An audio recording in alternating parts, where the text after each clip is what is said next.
Hello everyone, welcome to today's class. I hope all of you are doing good. तो आज की class में अपन अपने इकोनॉमिक सब्जेक्ट की सिक्स रीडिंग का डिस्कशन करेंगे। वो है इंटरनेशनल ट्रेड। अब आपका क्वेश्चन ये होना चाहिए कि इंटरनेशनल ट्रेड अपन क्यों पढ़ रहे हैं from an investment point of view. तो ऐसे समझो कि अगर आप एक कंपनी में इन्वेस्ट करने जा रहे हो जो कि बहुत ज्यादा रिलायंट है ऑन इंपोर्ट्स, एंड फिर आपको पता चलता है कि आपकी लोकल गवर्नमेंट इंपोर्ट में बहुत सारे रेस्ट्रिक्शंस लगाने जा रही है, उस कंपनी के लिए बहुत डिफिकल्ट हो जाएगा इंपोर्ट करना। एंड इफ इंपोर्ट करना डिफिकल्ट हो जाएगा तो उसको प्राइमरी मटेरियल्स नहीं मिलेंगे, एंड हेंस वो अपने सेल्स को जनरेट नहीं कर पाएगी। जब वो सेल्स नहीं जनरेट कर पाएगी तो उसका बहुत ज्यादा इम्पैक्ट आएगा उस कंपनी के प्रॉफिट्स में। एंड जब बहुत ज्यादा इम्पैक्ट आएगा उस कंपनी के प्रॉफिट्स में तो उसका वैल्यूएशन भी कभी नहीं बढ़ेगा, एंड हेंस अपना पोर्टफोलियो रिटर्न भी उससे इम्पैक्टेड होगा। तो जब भी अपन ऐसे कंपनीज में, ऐसे कंट्रीज में इन्वेस्ट करना चाहते हैं जो कि बहुत ज्यादा क्लोजली लिंक्ड है with the world economy through international trade, तो अपन को इंटरनेशनल ट्रेड की सारी पॉलिसीज के बारे में बहुत अच्छे से पता होना चाहिए। एंड इसीलिए अपन इस चैप्टर में वो सारे पॉलिसीज, वो सारे कंपोनेंट्स को डिस्कस करेंगे। इस चैप्टर में अपन ये भी देखेंगे कि क्या क्या बेनिफिट्स होता है इंटरनेशनल ट्रेड का, उसके साथ क्या क्या कॉस्ट एसोसिएटेड है, कैसे डिफरेंट कंट्रीज अलग अलग टूल्स को यूज करती है अपने ट्रेड पॉलिसीज में चेंजेस लाने के लिए, कैसे कंट्रीज ट्रेड रेस्ट्रिक्शन वाले टूल्स का यूज करती है टू इंक्रीज और decrease there net exports and imports. फिर अपन देखेंगे कैपिटल रेस्ट्रिक्शंस के बारे में, और ये भी देखेंगे कि कैसे उसका इम्पैक्ट होता है on the consumer surplus, quantity of goods sold, prices and the overall welfare of the economy. उससे पहले अपन एक बार क्विकली डिस्कस करते हैं प्री रिक्विजिट कंटेंट के बारे में, जो कि बहुत ही ब्रीफली मैंने समराइज कर दिया है यहाँ पे सिर्फ 2 पेजेस में। एंड उसका बेसिक एक बार डिस्कशन अपन करके उसके बाद अपन अपने कोर कंटेंट में मूव करेंगे। तो सबसे पहले समझो कि आपको इंपोर्ट और एक्सपोर्ट का मतलब तो ऑलरेडी पता है कि import is something that you are buying from a foreign country and export is something that you are selling to a foreign country. अब एक कंसेप्ट आता है टर्म्स ऑफ ट्रेड का। वो ये बोलता है कि जब भी आपको एक्सपोर्ट का प्राइस लेवल्स और इंपोर्ट के प्राइस लेवल्स दिए हुए रहते हैं, तो आप टर्म्स ऑफ ट्रेड निकाल के ये दे सकते हो कि हाउ एक्सपेंसिव और cheap is your exports when compared to your imports. वो कैसे निकलेगा? प्राइस लेवल ऑफ एक्सपोर्ट्स, ठीक है, divided by price level of imports. इसको यूज करके आप ये देख सकते हो कि कितना ज्यादा आपका एक्सपोर्ट चीप है या फिर कॉस्टली है in comparison to your imports. अब अगर टर्म्स ऑफ ट्रेड इंप्रूव हो रहा है, मतलब या तो आपका price level of export is increasing या फिर आपका price level of import is decreasing. इसका मतलब now with the same level of export you can buy more imports. आप ज्यादा इंपोर्ट्स परचेज कर सकते हो क्योंकि imports have relatively become cheaper, your exports are costly. So with the same level of export now you can import more because import अब सस्ता हो गया। तो टर्म्स ऑफ ट्रेड ऐसे अपन को एक एनालिसिस प्रोवाइड कर सकता है regarding the price level of exports and imports. ठीक है। फिर एक कंसेप्ट आता है नेट एक्सपोर्ट्स का। ये क्या बोलता है? It is a difference between your exports and your import. Net net में आपने कितना एक्सपोर्ट किया। अगर ये डिफरेंस पॉजिटिव है, if this difference is positive, that means you are exporting more than what you are importing and you have a trade surplus. And if this difference is negative, मतलब आप कम export कर रहे हो, आप import ज्यादा कर रहे हो, आप कंज्यूम ज्यादा कर रहे हो, आप प्रोड्यूस कम कर रहे हो, and hence you are having a trade deficit. ठीक है। फिर तीसरा पॉइंट आता है ऑटो ऑटार्किक इकोनॉमी के बारे में। अपन ऑटार्किक इकोनॉमिक इकोनॉमी के बारे में ऑलरेडी डिस्कस किए हैं लास्ट क्लास में, इंट्रोडक्शन टू जियोपॉलिटिक्स पे। What are autarkic economies? ये वो इकोनॉमीज होती हैं जो कॉपरेट भी नहीं करती है और ग्लोबलाइज भी नहीं करती है, मतलब these are very closed economies. सारी चीजें यहाँ पे स्टेट डोमिनेटेड होती है, एंड ये वो हर चीज खुद से ही प्रोड्यूस करना चाहती है जो इनके कंजम्पशन के लिए नेसेसरी है। तो जो price of goods and services होगा एक ओटैकिक इकोनॉमी में, वो उसको अपन ओटैकिक प्राइस बोलते हैं। So the price of a good or service in an autarkic economy is called autarkic price. And एक autarkic economy को अपन closed economy भी बोलते हैं, मतलब वो economy जो किसी से भी इंटीग्रेट नहीं करती, किसी से भी कॉपरेट नहीं करती, वो अपने आप में एक क्लोज्ड एनवायरनमेंट में रहती है, and hence these are called closed economy. इससे अपन को जनरल प्राइस लेवल्स के बारे में पता चलता है कि okay, what is the price of this good and service in a free economy, in an open economy, vis-a-vis what is the price of this good and services in a closed economy। तो अपन को समझ में आता है कि जो price difference है, that is because of trade, that is because of integration of the economies। ठीक है, फिर एक एब्सोल्यूट एडवांटेज और कंपैरेटिव एडवांटेज का डिस्कशन आता है। एब्सोल्यूट एडवांटेज क्या बोलता है कि वो चीज, वो एडवांटेज जो आपको मिला है इन प्रोड्यूसिंग अ गुड और सर्विस, इन अ सेंस कि आप उस गुड और सर्विस को बहुत कम में प्रोड्यूस कर पा रही हो, are able to produce those goods and services at a lower price when compared to your trading partner. और कंपैरेटिव एडवांटेज ये बोलता है कि आपके पास एक गुड और सर्विस को बनाने में कंपैरेटिव एडवांटेज है अगर उस गुड और सर्विस को बनाने के लिए आपका अपॉर्चुनिटी कॉस्ट कम है।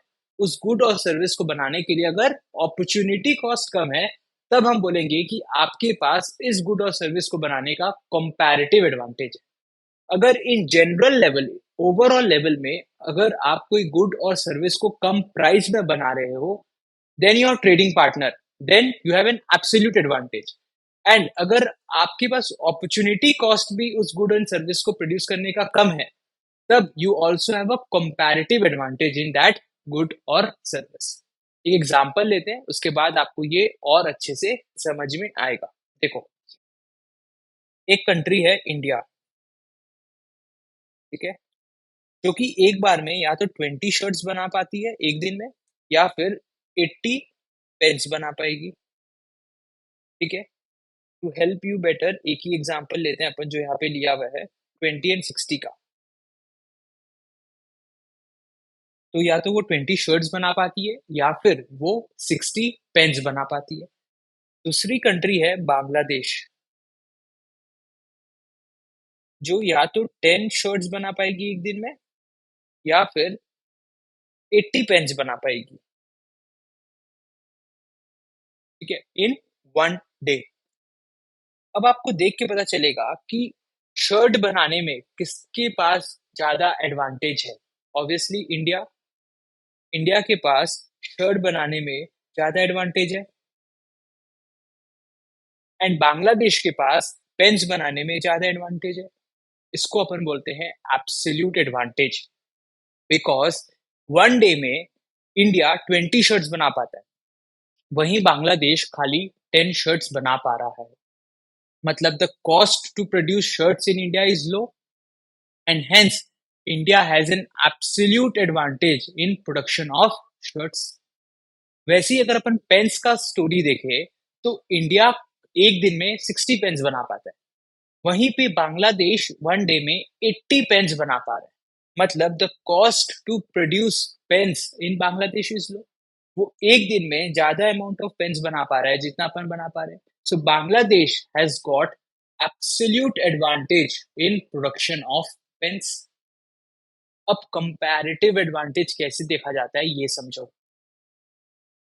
इंडिया एक दिन में या तो 20 शर्ट्स बना पा रहा है या फिर 60 पेन्स बना पा रहा है। तो the opportunity cost to produce 1 shirt is how many pens. तुम एक दिन में खाली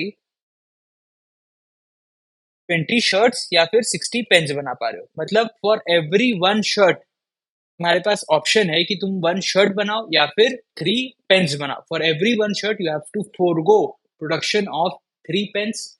तो the opportunity cost of producing 1 shirt is 3 pens. Yes, Bangladesh में देखो, what is the opportunity cost to produce 1 shirt. या तो वो 10 शर्ट्स बना ले या तो वो 80 पेन्स बना ले। तो हर एक शर्ट के पीछे उसको 8 पेंस का सेक्रीफाइस करना पड़ रहा है. It has to forgo 8 pence का सेक्रीफाइस. इसीलिए the opportunity cost to produce one shirt in Bangladesh will be 8 pence. ये अपॉर्चुनिटी कॉस्ट है. अब कॉस्ट लोअर द बेटर. तो इंडिया के पास कंपैरेटिव एडवांटेज है ना एक शर्ट बनाने का, उसको खाली 3 पेन को फोरगो करना पड़ रहा है एंड वो एक शर्ट बना ले रहा है. वहीं बांग्लादेश को अगर वो एक शर्ट बनानी पड़ेगी तो उसको 8 पेन्स को फोरगो करना पड़ेगा. मतलब Bangladesh is more efficient in production of pens and India is more efficient in production of shirts. तो ग्लोबल इंटीग्रेशन क्या बोलता है कि इंडिया तुम एफिशिएंट हो शर्ट्स बनाने में, तुम शर्ट्स बनाओ और पेन्स बांग्लादेश से इंपोर्ट कर लो. और बांग्लादेश तुम पेन्स बनाने में एफिशिएंट हो, तुम अपने पूरे इकोनॉमिक रिसोर्सेज को यूज करके पेन्स बनाओ और शर्ट इंडिया से इंप्रूव कर लो. इससे क्या होगा, दोनों economy best efficient use of resources करेंगे. सबसे ज्यादा अच्छा एलोकेशन होगा सारे रिसोर्सेज का. तो the opportunity cost of producing one shirt is 3 pence in India and 8 pence in Bangladesh. So India has got comparative advantage in production of shirts. Comparative advantage in shirts. ठीक है. And absolute advantage India के पास shirts में है and Bangladesh का pens में. क्या ये जरूरी है जिसमें आपका एब्सोल्यूट एडवांटेज होगा उसमें आपका कंपैरेटिव एडवांटेज भी होगा? Is it necessary always? The answer is no. अपना एग्जांपल ऐसा था कि इसमें जिसके पास एब्सोल्यूट एडवांटेज है उसी के पास उस चीज के लिए कंपैरेटिव एडवांटेज भी है, but it will not always be necessary कि आपके पास दोनों एडवांटेज हो एक ही चीज में. हो सकता है कि आपका एब्सोल्यूट एडवांटेज होगा एक चीज में बट कंपैरेटिव एडवांटेज होगा दूसरी चीज में. It is very much possible. ठीक है. I hope you understand the concept of absolute and comparative advantage. एक बार रीड भी कर लो. सेम एग्जांपल है. Indian worker can produce either 20 shirts और 60 pens. A Bangladeshi worker, on the other hand, can produce either 10 shirts or 80 pens. So Bangladesh has an added as an absolute advantage in producing pens and India के पास absolute advantage है shirts बनाने में क्योंकि India उसी एक दिन में ज्यादा shirts बना पा रहा है. बट अगर कंपैरेटिव एडवांटेज के टर्म्स में देखना है तो अपन को अपॉर्चुनिटी कॉस्ट लगाना निकालना पड़ेगा for producing that good and देखना पड़ेगा क्या वो कम है मेरे ट्रेडिंग पार्टनर से. तो देखो opportunity cost to produce one extra shirt in India is 3 pence and the opportunity cost to produce one extra shirt in Bangladesh it is 8 pence. So India में obviously opportunity cost to produce a shirt is less, खाली 3 pence forgo करना पड़ रहा है as compared to Bangladesh. So India has a comparative advantage in production of shirts. इस तरीके से अपन comparative and absolute advantage का discussion करते हैं. ठीक है. फिर एक कंसेप्ट आता है बैलेंस ऑफ पेमेंट का. ये क्या बोलता है कि बैलेंस ऑफ पेमेंट कुछ नहीं है बट जो आप अकाउंट्स में double entry book keeping system पढ़ते हो, debit what comes in credit what goes out, वही है in respect of a country. जब अपन एक कंट्री के अकाउंट्स का double entry book keeping system करते हैं तो अपन को उस कंट्री का बैलेंस ऑफ पेमेंट का कंसेप्ट और पूरा प्रोसेस समझ में आता है. तो इसमें सारे डेबिट में क्या क्या आएंगे? जब भी आपका एसेट इंक्रीज होगा या फिर लाइबिलिटी डिक्रीज होगी, same concept as your accounts, वो डेबिट में आएगा. एंड क्रेडिट ट्रांजेक्शन्स में क्या आएंगे? जब भी आपका एसेट्स डिक्रीज होगा या फिर लाइबिलिटीज बढ़ेगी. ठीक है. फिर balance of payment is further comprised into 3 accounts. वो 3 तरीके से डिवाइड किया गया. जैसे आप पीएनएल बैलेंस शीट करते थे वैसे ही बैलेंस ऑफ पेमेंट भी 3 कैटेगरीज में डिवाइडेड है. पहला क्या है? करंट अकाउंट, दूसरा कैपिटल अकाउंट एंड तीसरा is your financial account. Current account क्या बोलता है कि इसमें सारे movement of goods and services के रिलेटेड जितने भी ट्रांजेक्शन्स होते हैं वो कैप्चर होंगे. ठीक है. Measures the flow of goods and services. ये 4 पार्ट में फिर आगे डिवाइड है. पहला क्या है? Merchandise trade. मर्चेंडाइज ट्रेड मतलब सारे गुड्स सारे कमोडिटीज में जो भी ट्रांजेक्शन्स होंगे वो इसमें आएगा. फिर आता है services account. Everything related to service का एक्सचेंज, सारे ट्रांजेक्शन सर्विस के एक्सचेंज से रिलेटेड वो सर्विसेज अकाउंट में आएंगे. फिर तीसरा आता है इनकम रिसिप्ट अकाउंट. जो भी आप कैपिटल एसेट ओन करते हो, जो भी आप एसेट्स ओन करते हो उसके ऊपर जो आप इनकम कमाओगे, वो सारे कंपोनेंट भी आपके रेगुलर इनकम है, it is your current income, वो भी इसमें आएँगे। जैसे आप स्टॉक्स ओन करे, उसमें आपको डिविडेंड मिला, आप बॉन्ड्स ओन करे, उसमें आपको इंटरेस्ट मिला, वो सारे payments on ownership of an asset, वो इनकम अकाउंट में आएँगे and that will become your part of the current income, it is a regular income, it is a part of your current account. फिर आता है unilateral transfer, जो भी one time transfer होता है, जो भी आपको गिफ्ट मिला, जो भी आपके रेमिटेंसेस मिले, आपकी कंट्री के लोग यूएसए में जाके, मिडल ईस्ट में जाके काम कर रहे हैं, वो अपनी फैमिली को कुछ रेमिटेंस भेजते हैं, कुछ सेविंग्स भेजते हैं, so that is also forming part of your income and it is a current income, वो भी करंट अकाउंट में जाके जुड़ जाएगा। So it includes one way transfer, जैसे रेमिटेंसेज हुआ, अपन को गिफ्ट मिला कोई फॉरेन गवर्नमेंट से, कोई फॉरेन एड मिला, वन टाइम फॉरेन एड, वो सारी चीजें यूनिलैटरल ट्रांसफर में जाके जुड़ जाएगी।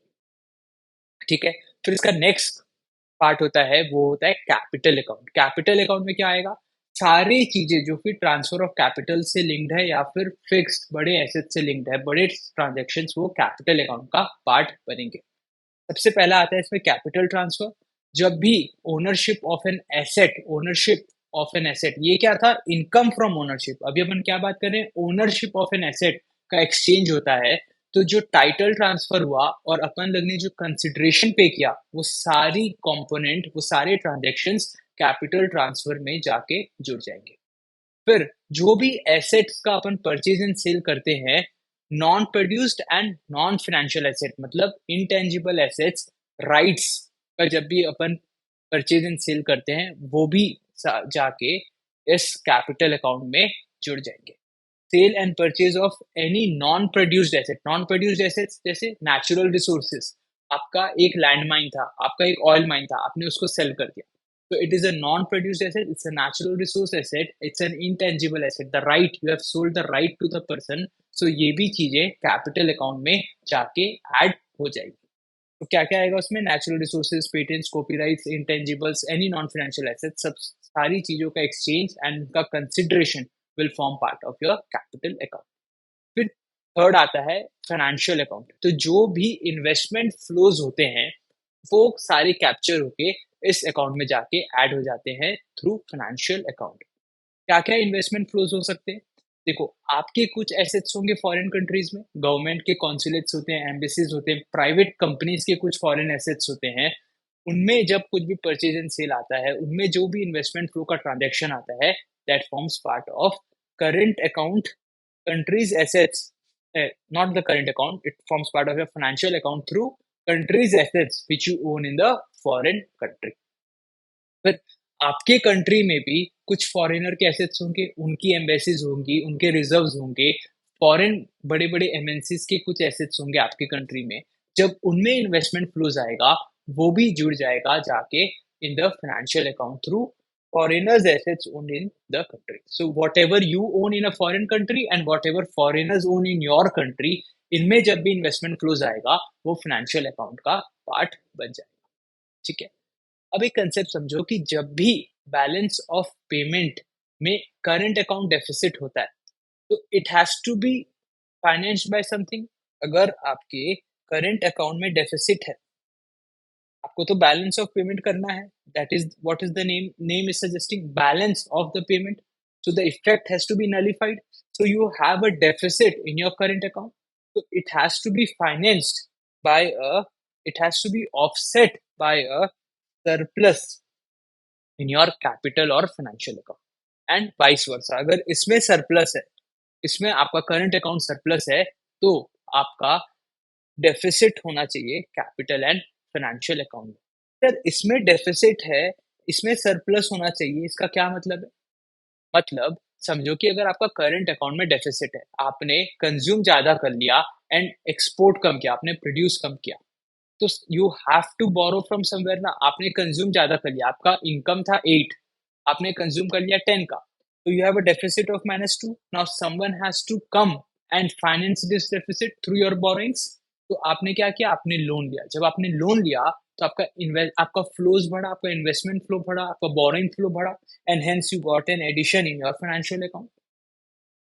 एंड इस साइड क्या था? -2 का deficit था in your current account and you got here +2 in form of an investment flow in your financial account.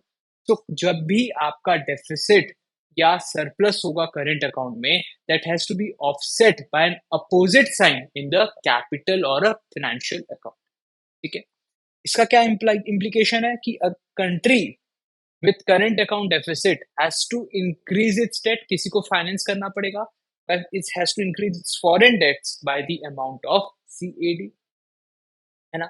अगर एक कंट्री कंज्यूम ज्यादा कर रही है जितना वो प्रोड्यूस कर रही है, मतलब उसके पास करंट अकाउंट डेफिसिट है जो मैंने बोला, एंड उसको कहीं ना कहीं उससे को फाइनेंस करवाना पड़ेगा यूजिंग बोरोइंग्स. इन अ वे अगर आप देखोगे तो वो कंट्री इफेक्टिवली अपने प्रेजेंट कंजम्पशन को बढ़ा रही है और अपने फ्यूचर कंजम्पशन को कम कर रही है. Don't you think? अगर आप किसी से लोन ले लेके अपना कंजम्पशन बढ़ा रहे हो, मतलब आप अपने प्रेजेंट कंजम्पशन को ज्यादा फोकस कर रहे हो. Yes, and you are risking your future consumption. You are risking your future consumption, ये आपका कम होगा इन अ वे कि आपके पास जितनी एबिलिटी नहीं थी उससे ज्यादा आप आज कंज्यूम कर रहे हो, तो वो आप इंपोर्ट करके कंज्यूम कर रहे हो. So you are importing your present consumption. ठीक है, एंड जब आपने इंपोर्ट करके किसी से उधार लेके किसी से बोरोइंग लेके आज कंज्यूम करा, तो आपको फ्यूचर में उसको पे बैक भी करना पड़ेगा. जब आपको फ्यूचर में उसको पे बैक करना पड़ेगा, तो आपको अपना उस समय कंजम्पशन को थोड़ा कम करना पड़ेगा, because then you will have to save more and pay back. तो उस समय जब आप अपना कंजम्पशन कम करोगे, आप जब किसी को पैसा वापस करोगे, तो आप उनका कंजम्पशन बढ़ा रहे हो. So you are in a way exporting your future consumption. आप उसको डिले कर रहे हो, आप उसको अपने आप से दूर कर रहे हो, और आप अपने प्रेजेंट कंजम्पशन को ज्यादा फोकस करके अपने पास लेके आ रहे हो. So are importing your present consumption and you are exporting your future consumption. I hope this is clear. Sir deficit होगा ही कैसे? अपन पढ़े ऑलरेडी पहले भी. डेफिसिट क्यों होता है? जब प्राइवेट सेक्टर कम सेव कर रहा है, ज्यादा कंज्यूम कर रहा है, ज्यादा इंपोर्ट कर रहा है और बहुत ज्यादा कंजम्पशन कर रहा है, सेव कम कर रहा है फ्यूचर के लिए, तो हो सकता है कि आपको डेफिसिट हो. तो लो प्राइवेट सेविंग्स, या फिर बिजनेसेस बहुत ज्यादा इन्वेस्ट कर रहे हैं बोरोइंग्स कर करके, उनकी उतनी एबिलिटी नहीं है, but they are investing more, so high private investment. या फिर आपकी गवर्नमेंट जो है वो बहुत डेफिसिट में चल रही है, it is consuming, it is spending more than what it is earning, तो किसी ना किसी को उसको आके फाइनेंस करना पड़ेगा. यस, एंड इसलिए भी डेफिसिट हो सकता है. या तो आपका प्राइवेट सेक्टर, आपका हाउस होल्ड ज्यादा एक्सपेंड कर रहा है, ज्यादा स्पेंड कर रहा है, जाके सेविंग्स कम कर रहा है, एक्सपेंडिचर उनके बढ़ रहे हैं, या फिर प्राइवेट सेक्टर बोरोइंग कर करके बहुत ज्यादा इन्वेस्ट कर रहा है, एंड गवर्नमेंट ज्यादा सरप्लस जनरेट नहीं कर रही है, गवर्नमेंट ज्यादा खर्चा कर रही है then what it is earning, and hence वो डेफिसिट में आपको लेके जा रही है. तो combination of this three will give rise to a current account deficit. या तो लो प्राइवेट सेविंग्स, या तो हाई इन्वेस्टमेंट बाय बिजनेसेस, या फिर हाई डेफिसिट बाय गवर्नमेंट. ठीक है, इतना ही आपको पढ़ना था प्री रिक्विजिट कंटेंट से. बाकी आपको और कुछ I don't think you need. इसके बाद अपन अभी कोड रीडिंग का डिस्कशन करते हैं वेरी क्विकली. ठीक है, will take a break of 1 minute and then will continue.